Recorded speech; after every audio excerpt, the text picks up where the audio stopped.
Single standing stones or monoliths are uncommon in the Peak District area, but this standing stone at Gardham's Edge is, I think, the most spectacular and curious, really.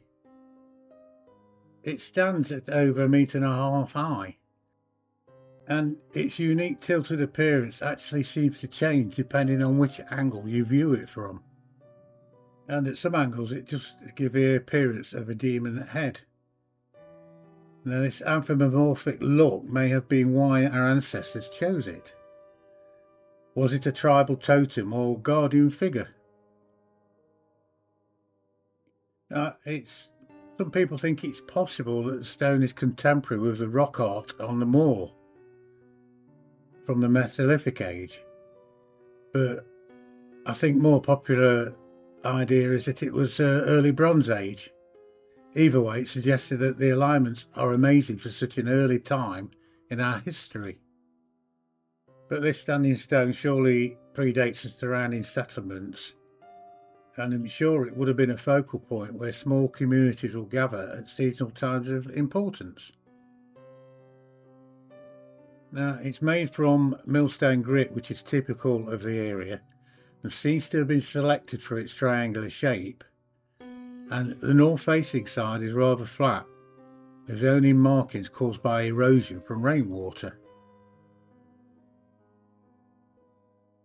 Gardham's Edge is quite a high moorland, so due to this position, patches would have possibly been free of woodland, allowing clearer views of the standing stone in the period it was erected.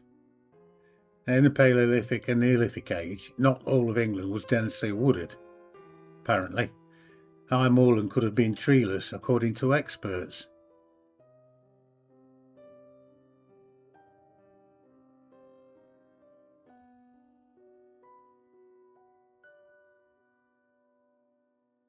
A research paper was released in 2015, and its writers strongly believe that the standing stone could have been astronomically aligned, marking the passages of seasons during the year, and it could be described as a seasonal sundial.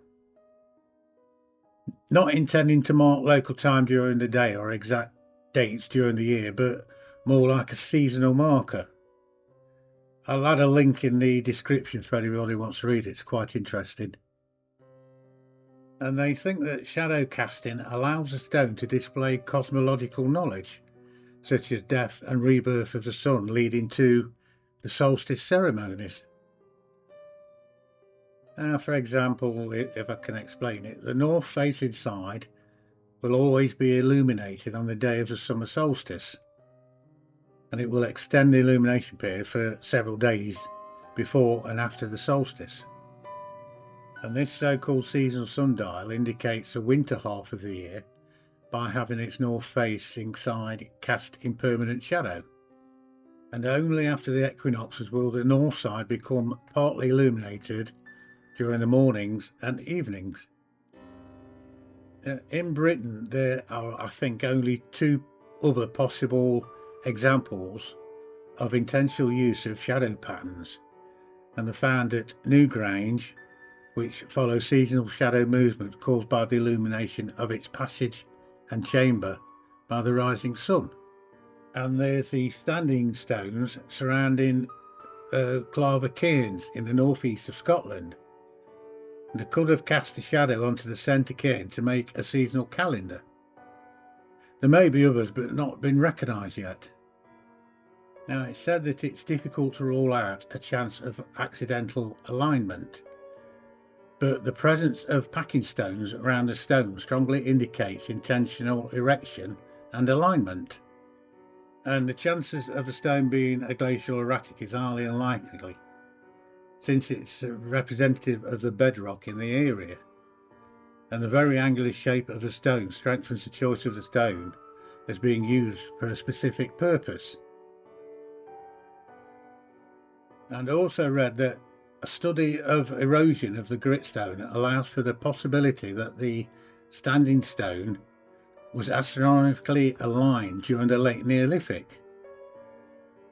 Now, this standing stone would have represented an ideal marker for seasonal gatherings for the local people. So this, yet again, is another amazing feat completed by our so-called primitive ancient ancestors. The apparently deliberate placement of significant prehistoric sites by exact degrees of both longitude and latitude is something that is also commonly seen in other ancient cultures, such as the ancient Greeks, several Middle Eastern sacred sites, and the early dynastic Egyptians. People often think our ancestors as rough cavemen, but they were also sophisticated astronomers, it seems. Much of this ancient knowledge was lost during the rise of Christianity, people think,